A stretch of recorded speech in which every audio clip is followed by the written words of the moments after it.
शहर के पुराने सरकारी अस्पताल के पीछे एक जर्जर इमारत थी, जिसे लोग पुराना मुर्दाघर कहते थे। दिन में भी वहां सन्नाटा रहता था। टूटी खिड़कियां, जंग लगा लोहे का दरवाजा और अंदर से आती अजीब बदबू। कहते थे रात 12 बजे उस मुर्दाघर का दरवाजा अपने आप खुलता है। जो भी उस दरवाजे के अंदर गया वो कभी वापस नहीं आया। लेकिन कॉलेज के 4 दोस्त करण, दीपक, सुमित और राहुल इन बातों को झूठ मानते थे। एक रात उन्होंने तय किया कि वो इस अफवाह का सच पता करेंगे। बारिश हो रही थी। चारों टॉर्च लेकर अस्पताल के पीछे पहुंचे। मुर्दाघर बिल्कुल अंधेरे में डूबा हुआ था। अचानक चर्रर, लोहे का बड़ा दरवाजा धीरे धीरे अपने आप खुल गया। राहुल हंस पड़ा। देखा, हवा से खुला है। लेकिन तभी अंदर से किसी औरत के रोने की आवाज आई। सुमित डर गया। भाई, वापस चलते हैं? पर करण बोला, इतनी दूर आए हैं, अब अंदर चलो। चारों धीरे धीरे अंदर गए। अंदर पुरानी स्ट्रेचर पड़ी थी।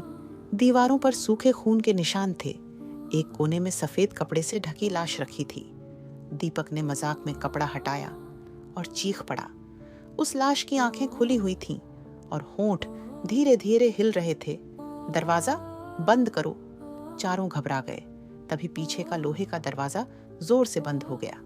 धड़ाम, पूरा मुर्दाघर अंधेरे में डूब गया।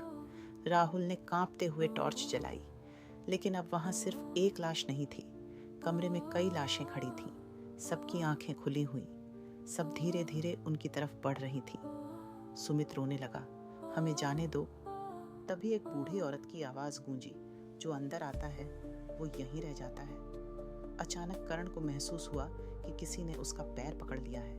नीचे देखा तो एक कटी हुई लाश जमीन पर घिसटते हुए उसकी तरफ आ रही थी। चारों चीखते हुए दरवाजे की तरफ भागे, लेकिन दरवाजा नहीं खुला। फिर अचानक टक टक टक, किसी ने बाहर से दरवाजा खटखटाया और एक भारी आवाज आई। अंदर कौन है? राहुल ने पूरी ताकत से दरवाजा खोला। दरवाजा खुलते ही चारों बाहर भागे, लेकिन बाहर कोई नहीं था। सिर्फ अस्पताल का बूढ़ा चौकीदार खड़ा था। उसने डरते हुए पूछा, तुम लोग अंदर गए थे? करण कांपते हुए बोला, हाँ, अंदर बहुत सारी लाशें थीं। चौकीदार का चेहरा सफेद पड़ गया। वो धीरे से बोला, लेकिन बेटा, इस मुर्दाघर में पिछले 15 साल से कोई लाश नहीं रखी गई, क्योंकि एक रात यहाँ रखी सारी लाशें अचानक गायब हो गई थी। चारों के होश उड़ गए। अचानक राहुल ने पीछे मुड़कर देखा। मुर्दाघर का दरवाजा फिर धीरे धीरे खुल रहा था और अंधेरे के अंदर से कई सफेद आंखें उन्हें घूर रही थीं।